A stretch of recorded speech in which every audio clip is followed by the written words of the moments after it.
Ladies and gentlemen, we are back. Welcome to Things Reasons. We are, of course, the ultimate show for IT leaders. It's where you get all the insights, you get your humour, you get the knowledge, you get absolutely everything we bring to that. Thank you for joining us again. Thank you to our Apple and Spotify subscribers. You're very loyal, you're a growing audience, and you're deeply engaged, and we're grateful for it. Now, I'm Naren McClung. You are, of course... Jono Staff. Excellent. Now, we've got an awesome guest with us, and we've got some great topics. We're not ready to introduce the guest because, frankly, we don't want to. But here's the thing. We're going to talk about some amazing things, one of which is how to build a channel business that partners actually want to be part of. I tell you what, I'm ready to hear that. I'm ready to hear all about a channel partnership that doesn't suck. We're going to talk about a contrarian story to this SaaS apocalypse thing that we've all been hearing about. What was it? $268 billion wiped off in February, I think, of this year, something like that. Yeah, it wasn't long ago they said AI was going to kill SaaS, and we've got an organisation here today that seems to be growing exponentially. In spite of it. And there's reasons for that. Good reasons. Good reasons, indeed. So we're going to get into that. And look, there's a bit of a story behind our Things Reasons show branding there as well. Yeah, let's talk about that. Let's talk about that.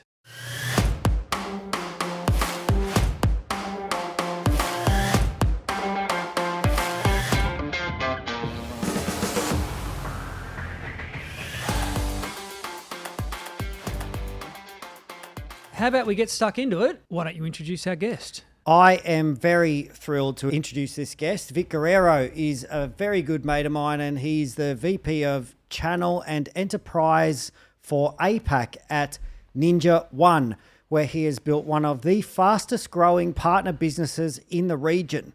He grew NinjaOne's APAC partner-led revenue 166% year on year on a deliberately selective go deep partner model. I want to know more about how that works.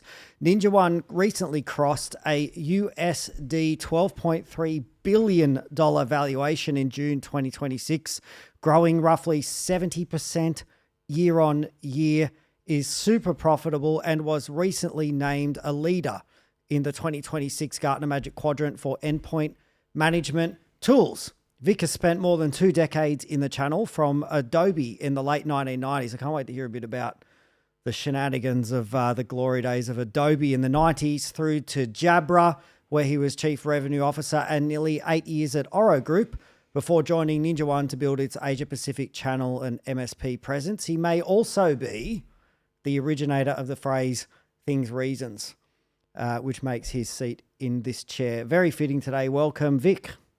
Thank you. Appreciate it. Very happy to have you with us, mate. We do this for every guest when they get on the podcast, especially for the first time. It's fun. What's one thing that our audience should know about you that most people might not know?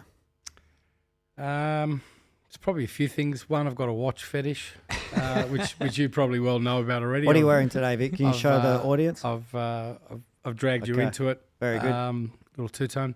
But yeah, I've got a watch fetish. There's probably a bunch of other stuff that we can cover during the I've episode. got some questions on this. And look, you didn't ask any because you have a watch fetish too, all right? And I get hassled, Vic, for not having a fancy watch. I mean, I'm not sure my slim wrist could support one anyway, right? And Jono made me wear one on the last show. I could barely hold my arm up. But aside from that, what is it about watches that watch people like? Like, what happens there? I think, considering we're surrounded with so much tech now, right? It's just nice to have a mechanical piece on your wrist. It also, it's a when you do the amount of work and travel and stuff that I do, just a good reminder that's immediate for why you do what you do. I haven't ventured down this path myself yet, but you're trying to force me down this path, John. So it's inevitable. It's the only path. It's the only path. All right. Seems to me that you could go back gangbusters just selling this direct. So you could just take it into customers in market and sell it. Yep. Build a big sales team, get on the phones, the product's red hot, the timing's great. But instead, you've got a very deliberate channel strategy. Now, Naren and I, you've been doing this for a long time. I've been in between, so I've mostly been direct customer facing as somebody who works with vendors and often bundles and sells their products. I've had vendors cut my grass in deals and go around me and go direct or try and Recently. dictate the play. Yeah, and they can be really hard to deal with. But I think all of your growth is coming from the channel when you could easily go direct. Why is that? What are you doing differently? What's your strategy? Like, share with us how it's working. So it's deliberate, and it's market dependent, right? So I think we're blessed here in the APAC region that channel lends itself really well to the market, but we're not unique. I mean, other parts of the world are exactly the same. And also, Ninja started as a direct-to-market company servicing MSPs, right? So especially for us, it's been, and our leadership was a huge bridge to cross. To get channel going, to pivot. To really pivot into channel, and compounding that. And I think you're privy to this because you've been to the office. We run, what I would call arguably one of ANZ's best SDR operations. I mean, we've got over 25 SDRs in the North Sydney office. That's sales development representatives for the punters out there. Sales development. Thank you.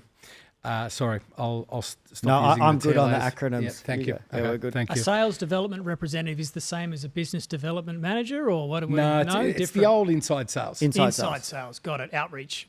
Inside sales. But the motion that Ninja has built, and this came over from the US, that they've tied these SDRs. Can I use that now? Sales. Yep. You may. Yep. SDRs with our account executives, BDMs. Is just kind of special the way that it's been done. But I think the limitation on that in this market is that's a very high velocity SMB driven type of market.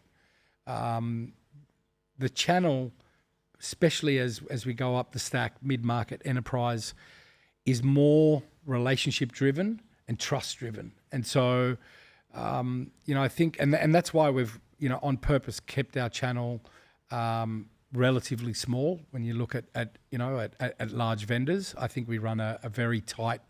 I hate using the word exclusive. But it's a very well inspected channel, very deliberate. We choose our partners exceptionally carefully. All right, let's play on that, because I've got visions of like Studio 54, people lined up around the street. Vic, you're standing there at the door, not letting anyone in. Exactly. Unless they look and sound and feel a certain way. Yep. How would somebody not make the cut? Not be engaged. Okay. Yeah, we try not to do drive-bys. Our main thing is to engage with partners that are looking to fill a particular solution set that they currently work in, that they're working maybe with another vendor, or they don't have a solution in that space, but they're looking to engage with us in the same way that we're looking to engage with them. Got it. So we don't go for volume, we go for depth. Right. Yeah. Yeah. So whether that's certifications, enablement, activation, there's a whole bunch of stuff that we do in the background to vet exactly what we're doing. And then we love them. We love them to death. Right? So do you think that's where other channel programs fail? Is it where a vendor does a drive-by on every MSP in the market, and now everybody's selling your thing and they're all competing for the same deals? Do you think that's where it goes wrong? It could be. It's maybe part of it. I mean, I think it was a blessing for me to spend, almost 8 years at Orro, interfacing and other times before, but, relevant history, interfacing with, all the tier one vendors that you guys talk about regularly, and understanding where they were winning and in my opinion, where they were failing. Yep. And so, I generally like to condense things as much as I can, because in that way I can understand it. But the role of the partner really is to provide genuine conversations for the vendor with that client. That's, if you go to the most basic form of this, right? There's this trust level. If you think about it, when you're engaged with Ninja, it's a transactional conversation. So you'll come in. I highly encourage both our partners and our clients, please take a look at the product, test it. There's free trials out there. We can do a POC. it's easy to engage with us. And I always like to start there, regardless of whether it's a partner or a client or any conversation that we're having. I like to start on the tech, because if the tech is right, we can work out the rest. We can work out the commercials and everything else. And so, you know, there's, I mean, and we could go down a lot of different paths here, right? But, you know, at a very core level, if the partner is looking for a solution, they're looking to engage with us, and they're looking to provide that genuine conversation, that's what's important to us. A genuine conversation with their customer. Exactly, because that's the hardest bit when you're and you both have been doing this for years. What's the hardest bit in a sale? The hardest bit in a sale is sitting opposite to someone that is genuinely interested in the conversation you're about to have. Yeah. I mean, how many times as salespeople have we walked into a conversation and we know in the first 15 seconds this isn't going to happen, right? And so, you know, as a vendor, I'm looking to engage with partners that have deep partnerships with their clients, right? And so that's where it starts for us, right? And again, back to where we started, our very nature is, you know, we're providing you a best-in-class platform. It's a transactional relationship. We will then provide what we consider to be best-in-class, you know, account management, or in today's new world, CSMs, you know, customer services service managers that will look after you and account manage you, and then, you know, take you through the journey. But if you look at a partner, that partner is talking to that client many times a week, sometimes daily, depending on the scale and so forth. And so the relationship is inherently different. And that's what we're looking to leverage, that trust model, right? So when, you know, insert partner, name, whoever that might be, presents us to the client, it's on a level of trust, right? There's a partnership already formed there. Yes. They believe that there's a need. The client may have expressed the need. And again, it doesn't really matter if it's the MSP side or the resale side, or co-manage these days. We do a lot of co-manage stuff via MSPs as well. That's the magic, right? And then our side of the story is that we then will surround you with everything and more that you need, right? And so what is that? Well, you know, we've got this free onboarding, and that's not, you know, someone lost in space. That is someone that sits in the North Sydney office. I'm talking for the ANZ market, that sits in the North Sydney office. They're a certified professional. They're one of our SEs, one of our solution engineers, and you can book a time directly with them in their diary. It's non-complicated. So, you know, free onboarding, free training, and all of this stuff is unlimited, right? Same as our support, which we shouldn't call support. It's actually, when you look at the market and other vendors in our space, it's premium support that you're getting with every time that you buy Ninja. Yeah. And you can probably see the story here. You're starting to add all these little things up. You're providing best-in-class everything. Then we're leveraging the relationship that partner has. Yeah. And that's, in my opinion, where the magic is created. And to do that, and I'm talking in the foreseeable future, next 2 or 3 years, you don't need 200 partners. You don't even need 100, right? If you have, in the ANZ market, 25, 30 partners that are really focused and going to market with you, you've got more than 95% of the market covered. Look, you've used the word depth. I love that. Right. And so I work for a company now that cares about the same thing. They'd rather go deep and long with one vendor to be a specialist. Right. And then because you can do more with the platform, whatever it is. And I think, like, in going back to the opening piece on where businesses have struggled and failed, is where they're wafer thin. If we look at the big outsourcers, right, or any business that offered generalist capabilities, they're the ones struggling now, right? I mean, I think having depth. Also, you've got the economies of scale as well. I mean, I think this token economics piece, right? So everyone's coming to terms with the true cost of agentic as well. I mean, prompt engineering, cheap, right? Like, we can survive on what, $100 a month, 200, etc. If we're really having fun. Ramp it up a notch to do agentic across a whole organization, you're going to be hemorrhaging money, right? And so I think that plays into your business case as well.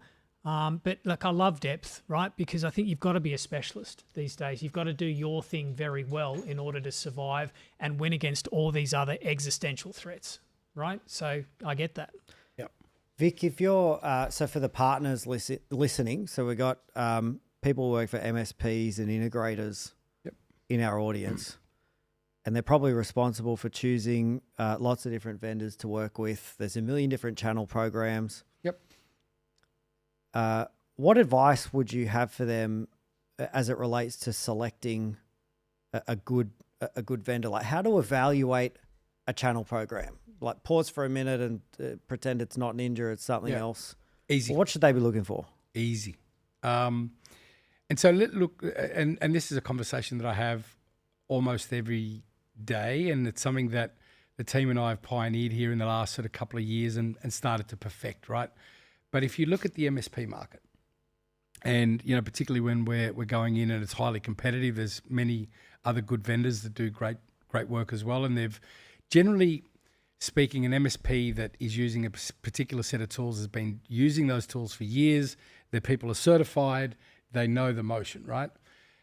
But when you open up the conversation with, it's great that you're using this tool, awesome. What do they do for you? And that's the reaction, right? That's the reaction that I'm looking for. And the confusion of, what do you mean, what do they do for us? They sell us software. Okay, great. Yeah, but how do they partner with you? Again, there's more confusion, right? Of, well, what do you mean by that? Well, how are they partnering with you? How are they making sure that you're landing new customers on your platform? How are they helping you to expand your business while they expand theirs? The confusion reigns right now. Yeah. Right? And so once you open up that conversation, that gets them thinking, oh, that's right. What is, vendor X doing for us today, right?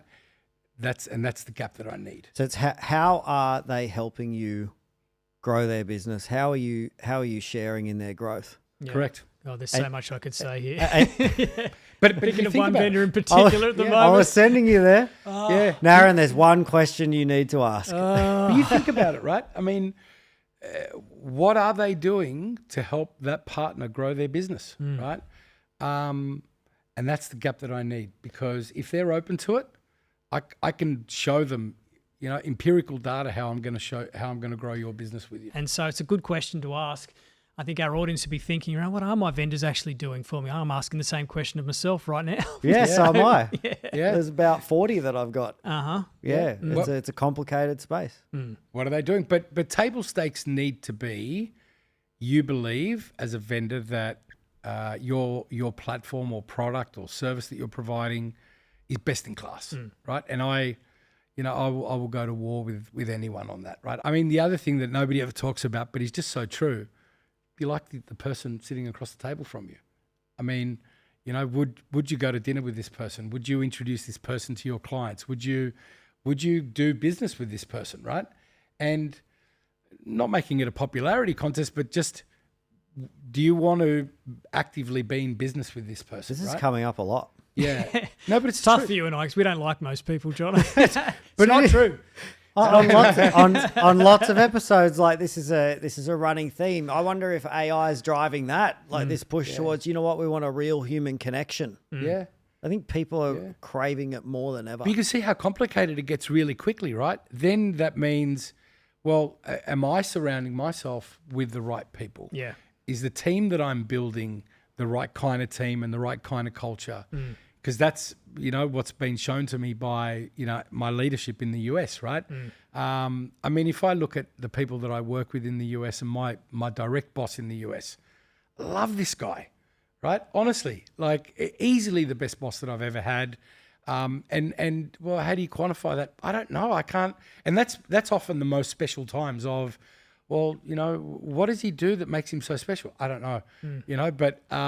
He just sent me a text. He said the check's in the mail. Yeah, check's in the mail, thank you. Yeah. No, but look, you both have known me long enough, and especially you, Jono, that I won't say things for the sake of saying them, right? But the reality is that this complexity comes in when you're selling, when you're activating, when you're partnering with someone. It's not just a one-time, we catch up on Thursday, we sold something, I'll never see you again, right? The partnerships that we have, we're in their office every week. We're sharing resources. I've got my SDR team activated, talking to your database. We're doing marketing events together. We're traveling together, and we've got our partner conference in Bali in August. So if you're not a partner and you want to be, but there's, but yeah, we do special things together, right? And then the most special thing that we do is, we change people's lives at the end user level, right? Whether that's the customer or the technician driving the tools. Like if you're a technician using, and I won't mention names, other vendor names, but there are a particular set of vendors out there, one of them made in India, that if you're using them today and you change to Ninja, I mean, your life has just changed, right? Because you've gone from this overly complex way of doing things and it's, it's a mishmash of tools put together to beautiful UI, easy to use. I mean, John, if anybody knows, I'm not a technical person, but, if push came to shove and you put Ninja in front of me tomorrow and I needed to deploy tools, into a mid-market customer the day after, I could do that, right? Now, I think that says a lot. You mentioned Adobe in the 90s. I'm not going to let you off the hook, mate.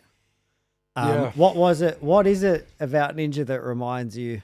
And before you answer, right, this is our show. We can say what we like, and provided our producer doesn't yell out and say, cut, right? Like you can say whatever you want on this show, all right? So just be honest here. Come on. Adobe in the 90s. Let's go. Come on. It was a special place for a number of reasons. One, the guy that actually brought me in, which is, still a great friend of mine, I won't mention his name to embarrass him. And he was, I think, the sales manager at the time, or about to be the sales manager, something like that. But he basically took me under his wing, and really helped me a lot in so many ways. And even till today, we're still great mates, and even amongst the family and so forth. So, but yeah, we worked there together. So there was that initial bond that was awesome. And then, simple guy like myself finds himself at this, huge US vendor, which wasn't that big at the time, but it was, it was on this massive up curve again, just pre $1 billion. So that's where a big similarity is with Ninja.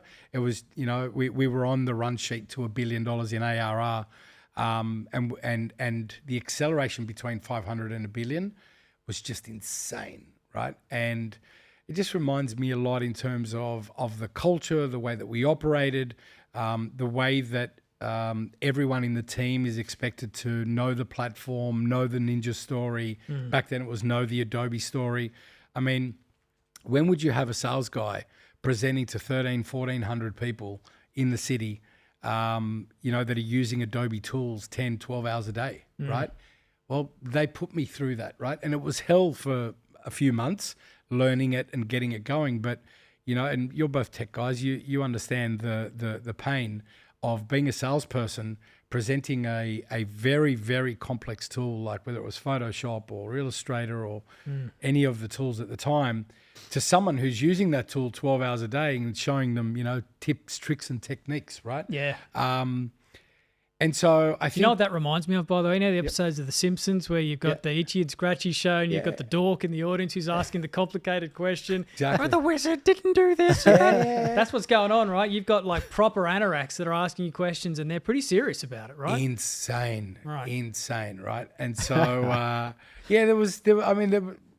but those hard times create, special experiences, right? And so, and we also had, I think it was 16 or 17 record quarters in a row.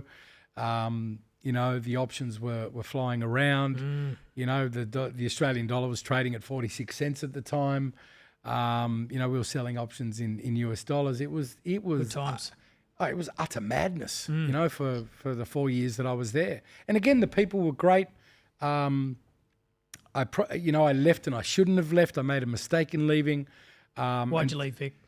Come on. Well, I actually left for the wrong reason. I had been offered this other gig with a company that shall remain nameless, but Microsoft did buy them in the end, and that became Defender. It became Microsoft Defender. Oh, wow. And it was great technology at the time, but probably one of my blessings and one of my regrets, because I wouldn't change anything about being here today. Yeah. Nothing. And in all the crazy stuff that I've done in my life, many of it regrettable. But if I wanted to be here today, which I love being here today, well, I couldn't change any of those. Yeah, and so if the decision was, would you have stayed? Well, clearly not now, but there were years that I regretted having left because it was such a special place, right? But that's also what's brought me here. So these things shape us. You know what I'm saying? We've spoken about this many times, right? I mean, you rise to a challenge, I think. It's important to take on a job that makes you nervous and anxious and you're like, geez, I've got to get on with it, and it occupies your brain. You've got that deep focus. Yeah. Well, I wouldn't have done Chili Internet, right? So if I hadn't have left Adobe, I wouldn't have, bought into Chili Internet and then created that to the success that it was. Sure. The eventual sale to, it was Hutchison at the time, now Vodafone. And so they were very special moments as well, right? Sure. And so which one would you rather take, right? Yeah, but I got the opportunity to, it was my first sort of foray into running my own business outside of the family business. And it was, some fun times.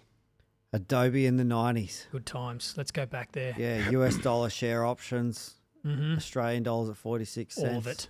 Crazy. See, I've been to the Adobe head office in San Jose. Yeah. It's not just an office, it's 4 city blocks, like 4 buildings. There's a helipad and a basketball court on the roof. Of course. Their canteens like bigger than most head offices in city. It's unreal. So maybe that's where Ninja's going. There you go. Look, I don't know if we're going to end up basketball courts on the roof. Yeah, with a helipad on the roof. Maybe. You never know. That's great. Well, let's get into it.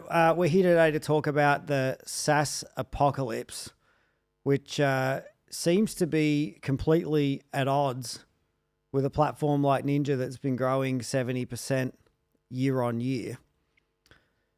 How much AI is going into that? So does AI have a role to play in perhaps Ninja's growth? Obviously, it's got a role to play in some of the speculation on valuations around software. Yeah.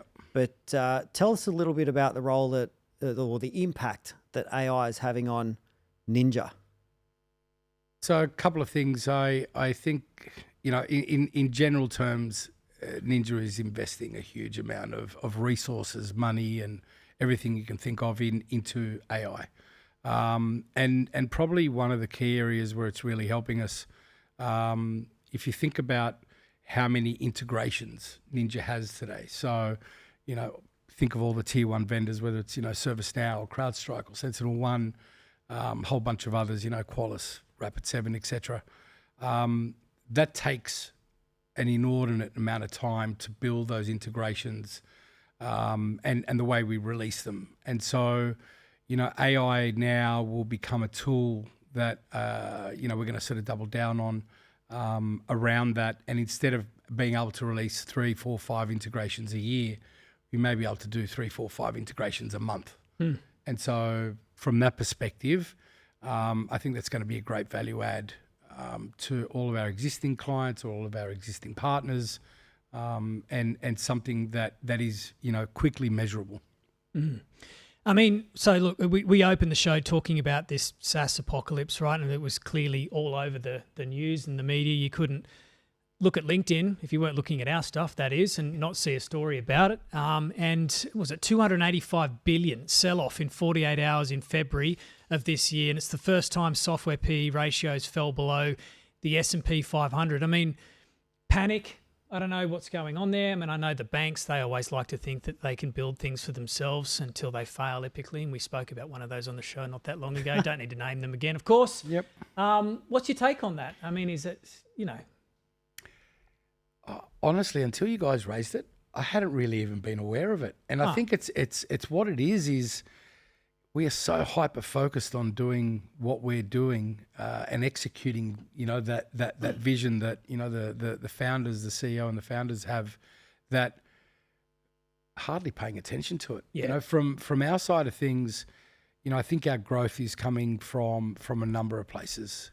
First is the way that the platform has been built. We're born in the cloud. We're a modern tool. A lot of the stuff that we're replacing out there, tools that were predominantly on-prem tools that have been, it's probably not even a word, but SaaSified, if that makes sense. Yep. And so, for us, that's a huge, bonus, and it's a great time for us. I think the other thing is, because our CEO Sal is a product-led CEO, it makes a huge difference, right? Because he's right at the coalface. He still leads product development in many ways, and the reality is that's creating sort of a run sheet for the rest of us in the field. Yeah. I'm sure you've done a little bit of research as well. I mean, our customer obsession, our customer focus is relentless. We run a 98 CSAT, and that's not a new thing. It's been over 5 years that we run a 98 CSAT.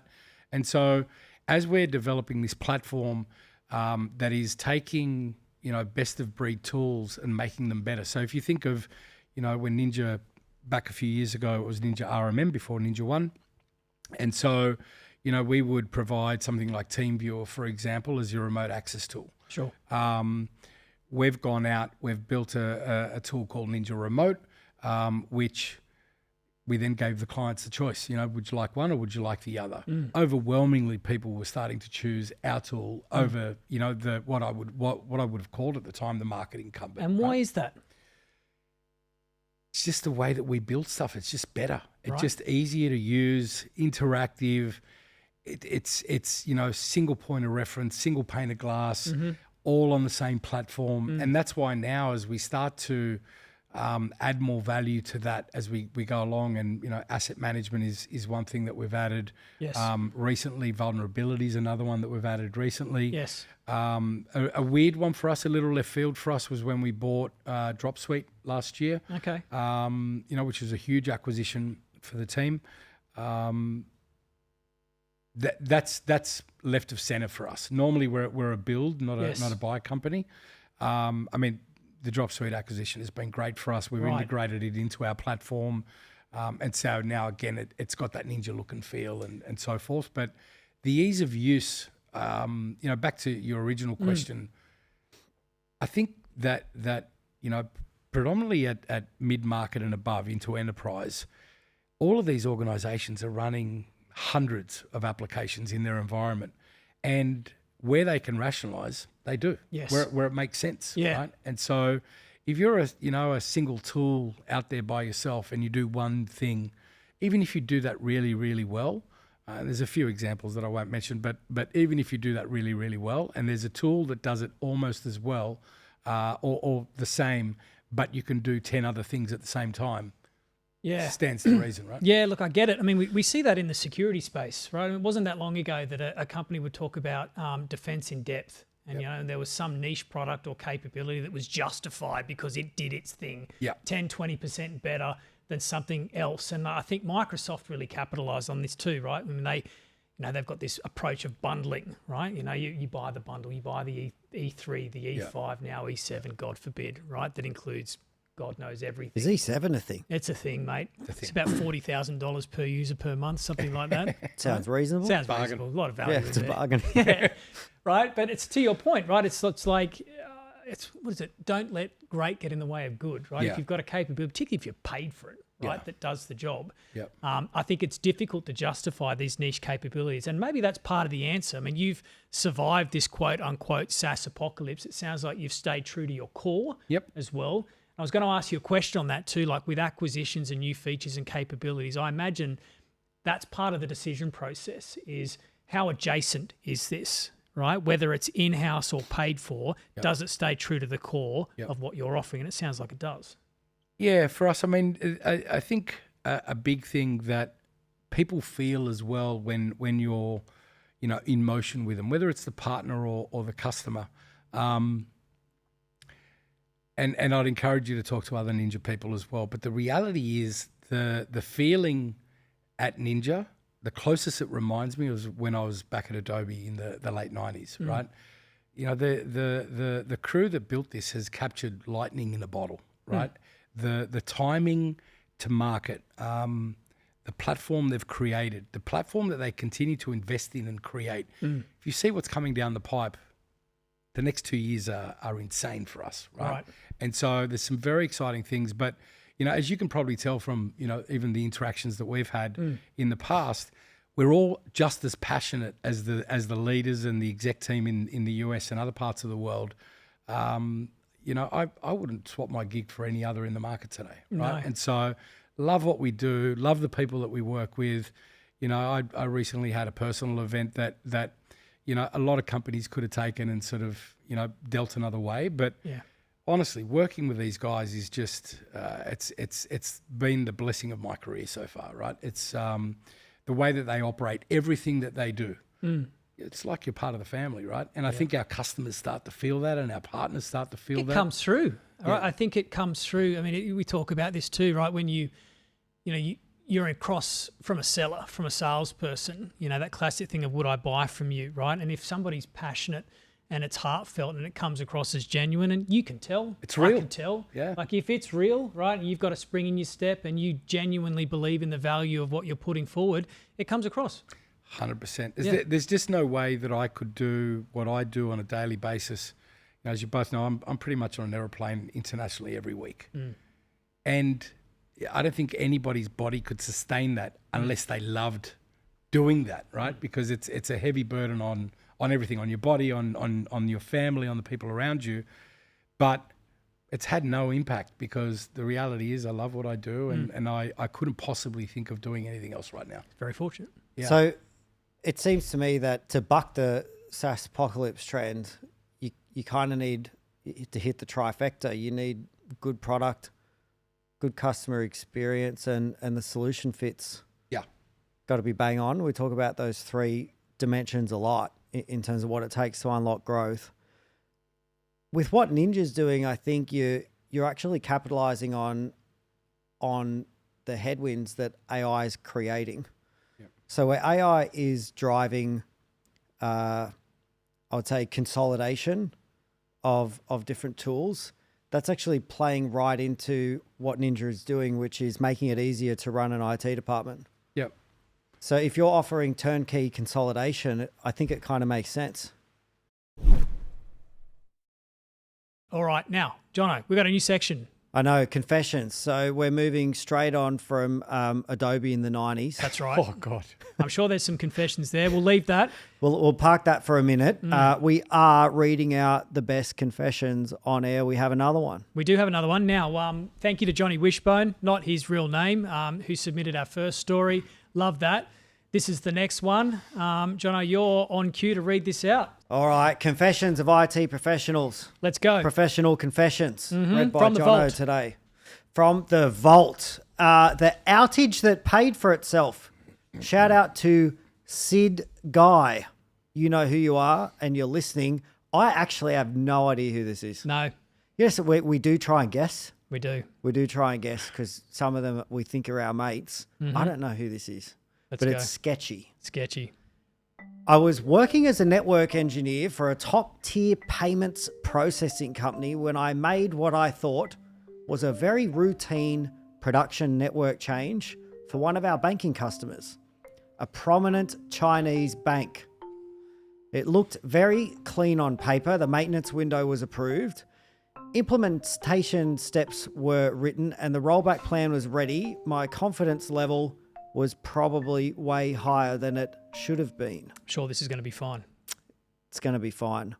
The change went in, nothing exploded, no alarms screamed, no one tapped me on the shoulder asking why payments had stopped processing. I'd say that was a win. So naturally, we all moved on with our lives. A few days later, we found out there had, in fact, been an outage. There was a banking payments link and somewhere downstream, transactions had failed, money had stopped moving, and uncomfortable questions were now being asked. The customer advised us they had lost millions of RMB as a result. They were furious and decided to terminate their services with us and move on to another gateway provider. Oh, that's a shame. Well, it sounds like they just lost the customer. Well.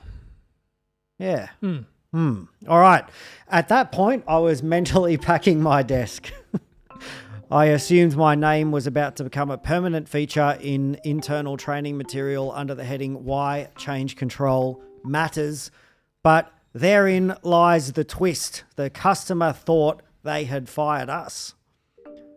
Internally, the reaction was not what I expected. I was bracing for the career-limiting conversation. Instead, management seemed strangely calm.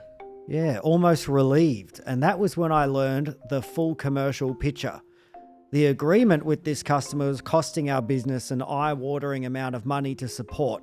We were apparently losing millions every year just to keep the customer alive. And so while the customer believed they had punished us by walking away, my managers were quietly looking at the numbers and thinking, well, that solves the problem. I had accidentally caused an outage, triggered a customer exit, and somehow helped terminate one of the least profitable contracts in the business. Now, I think there's a lesson in this for all of us. What is it, Naren? Well, for any of us that are out there facilitating change, you know, if it's a bad commercial relationship, just botch it on purpose. I mean, that's what I got out of the story.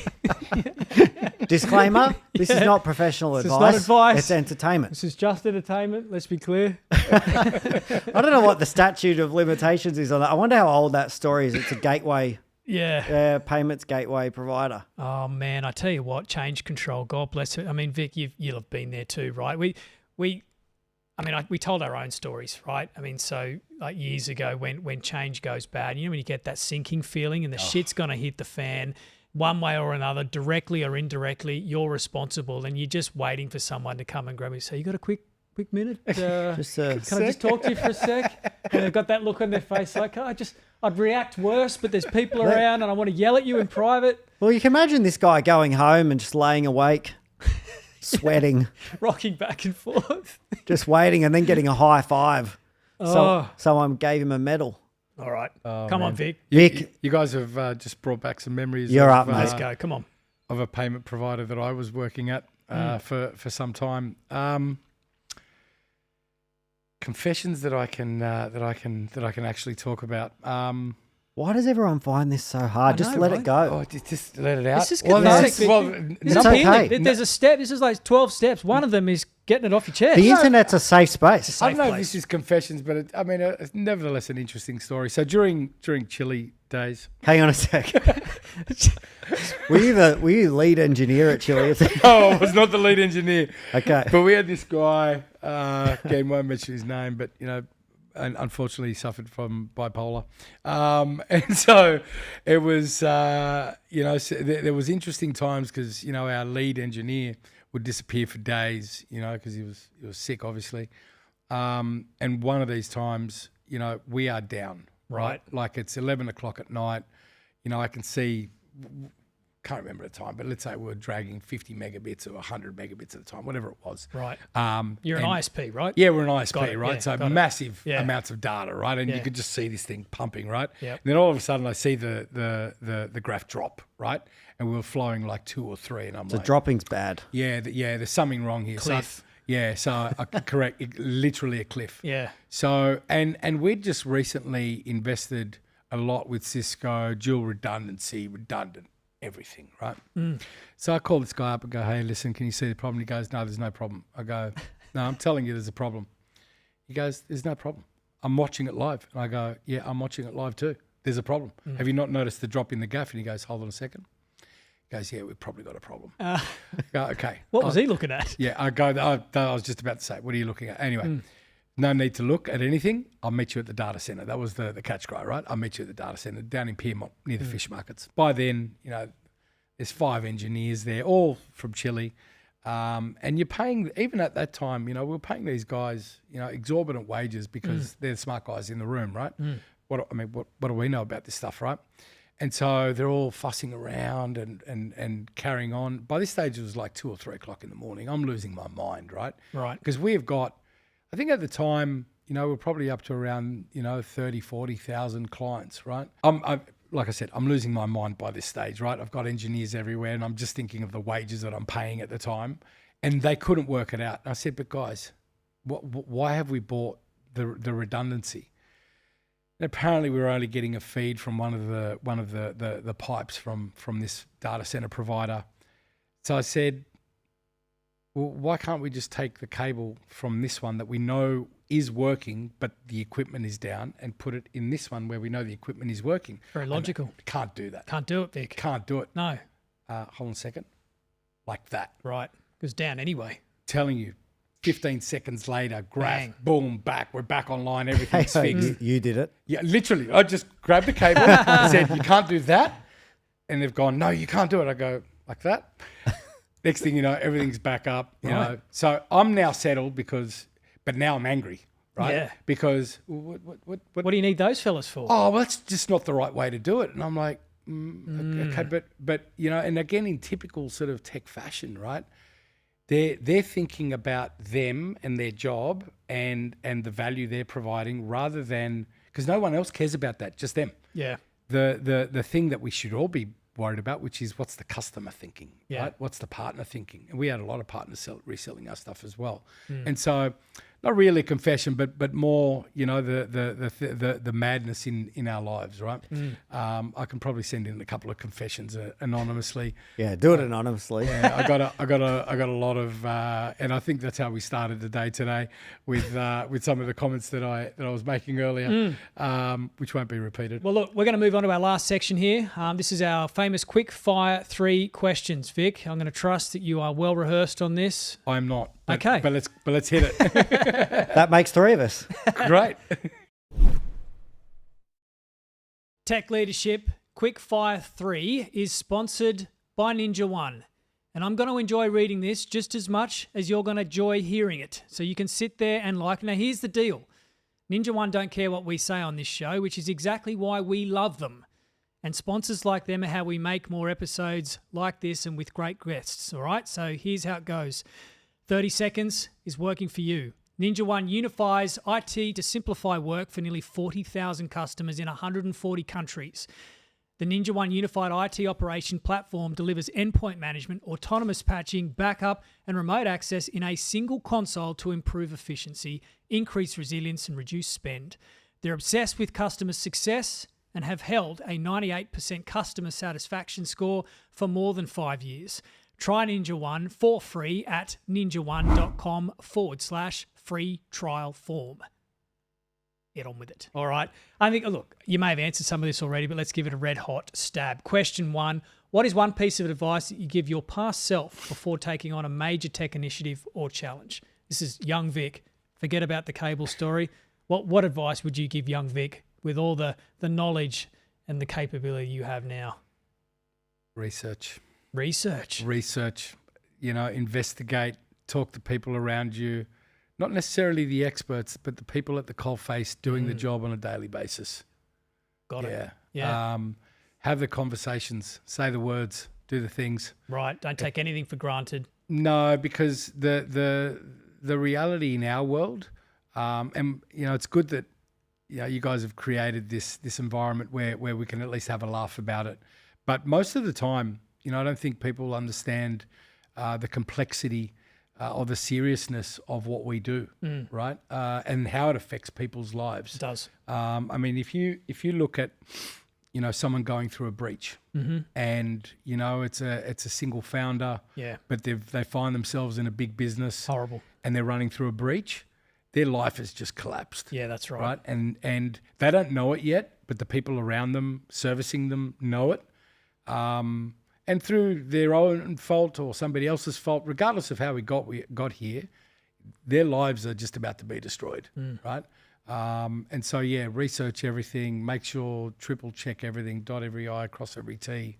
Because as much as we joke about it and have fun doing what we do, I think it's high consequence. Yeah, it's massive consequence, right? And I think that's partly where Ninja's got it right as well, right? Yep.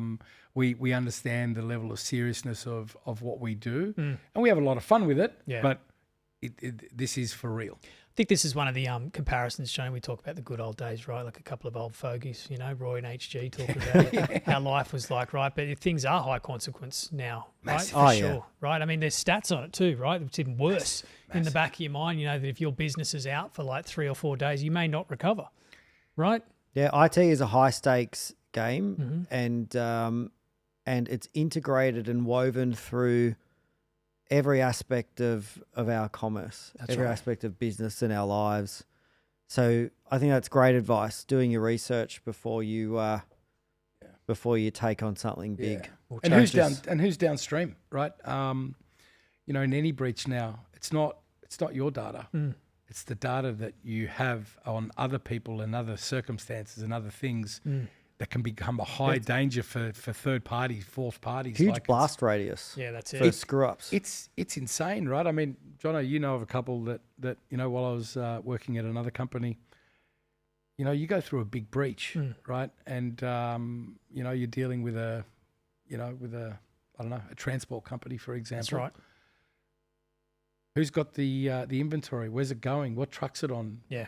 The truck gets there. Where do I deliver it? It just, and it's not 3 or 4 days, right? Could be weeks. Could be 3 or 4 weeks. Could be months. Yeah. Right. Till, people pick their stuff back up and find everything. And, we talk about this almost every day because, particularly with our SaaS backup product, which, still a lot of people, and there's a lot of market uptake here in APAC yet on it. I think penetration's only sitting at around 20-25% in terms of market penetration.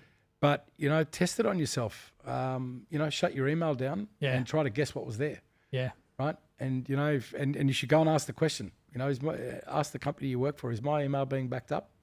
So if I lost my laptop tomorrow or something disappeared, or if we had a major cataclysm, can I go and get my email? I know what's there. It's about 100 unread emails. Yeah, but it becomes serious quickly, right? It becomes, that's where our You're lives lowballing that number. Yeah. Very lowball. You need to add an extra couple of zeros, mate. All right. Yeah. All right. Thank you. Go, Jono. Question number 2. You're a big shot now. Oh, God. VP of APAC Enterprise, but you weren't always a big shot. What's something you used to believe in tech leadership that you no longer do? I've always looked up at people that I work for, and I mean, if I go back to the Adobe days, actually I'd love to even know if he's alive anymore. But Bluey Freeman, I mean, this guy was like a god. He was like a god amongst the men. Why? Right?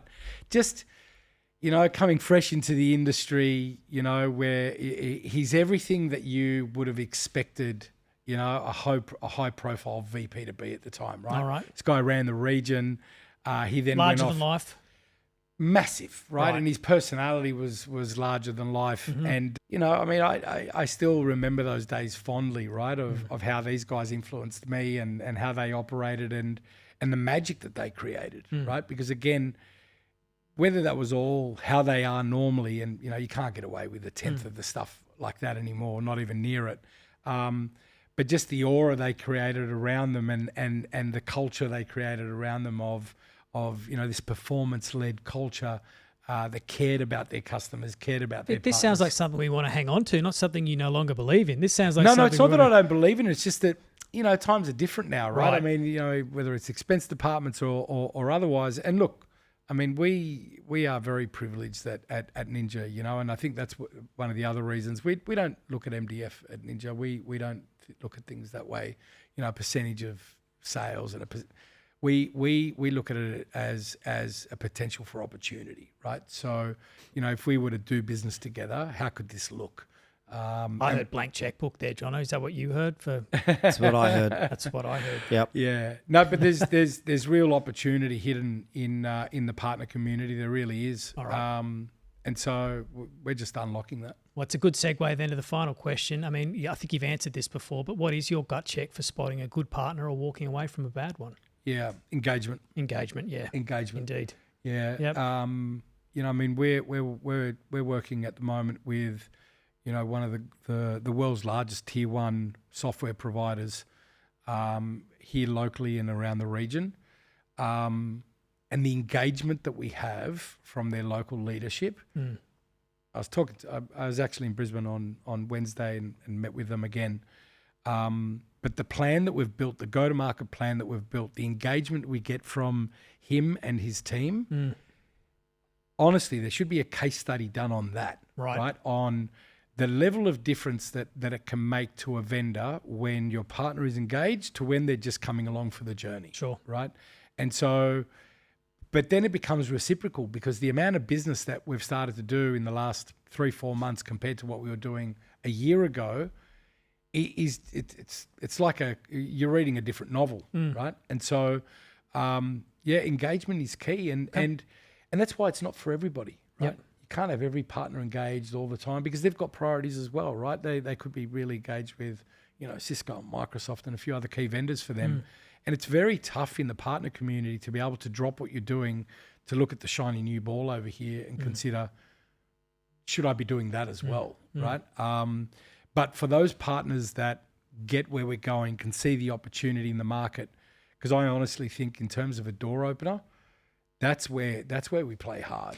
Question for you on that. So your partners, most of them, are they coming off a bad experience with an alternative, or is it greenfields? Like, what's the mix these days? Depends on the market. So Asia, as a generalization, either coming off a, subpar vendor that they're working with and not getting the right type of support, or manual.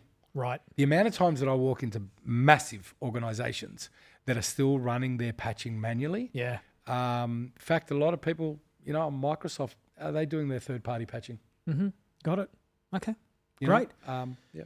Good answers. Thank you. Thanks, Vic. Thank you, Vic. Thanks for coming on Things Reasons. It's been a pleasure. I can't wait to come back. Awesome. Yeah. Thank you. So when you come back, you can be the foreign correspondent, because I think you'll be traveling for a while now. I could do that. I'd love to be the foreign correspondent. Stories from the road. Oh, indeed. God. Naren, where can our audience find us? Alrighty. Well, so you can find us where you get your podcasts. I already shout out already to Apple Podcasts and to Spotify. Thank you for your loyalty and your engagement. Let's use that word again. But of course, you find us anywhere you get your pods. Of course, we're on YouTube as well. God bless you. If you try and avoid us on LinkedIn, we're absolutely everywhere. We are, of course, produced by Prue Loon. Digitally, we are produced by Karina Aguilera. And, of course, you can find the show at thingsreasons.show. There's the confession section as well. That's wonderful. We've got a new one of those that'll be up there soon. We want your stories. We want your confessions. We're going to read out the best ones. Thank you for your engagement. There's that word again. Thanks for having us. Thanks for having us, everyone. See you next time.